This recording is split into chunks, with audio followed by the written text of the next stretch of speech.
Inilah ilmuwan-ilmuwan Muslim yang jarang orang ketahui. Nama lengkapnya Abu Ali Al-Hasan Ibn Al-Haytham. Di barat lebih dikenal dengan nama Al-Hazan. Ia lahir di Basra, Irak, sekitar tahun 905 Masehi. Pada masa kejayaan peradaban Islam, sejak kecil Ibnu Al-Haytham sudah menunjukkan rasa ingin tahu yang besar terhadap fenomena alam, khususnya cahaya dan penglihatan.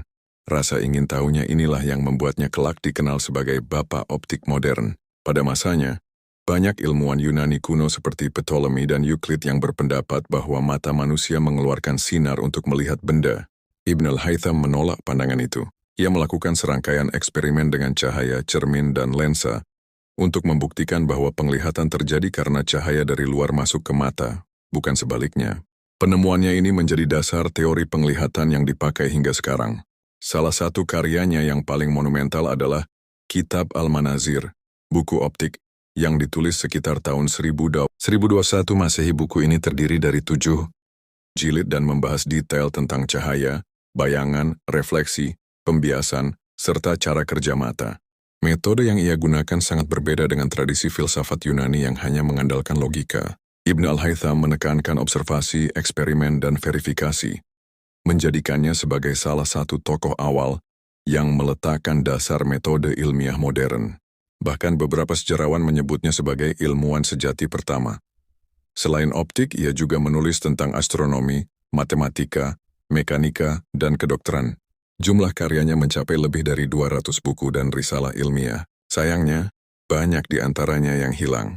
Namun yang tersisa sudah cukup untuk menunjukkan betapa luas dan dalam ilmunya.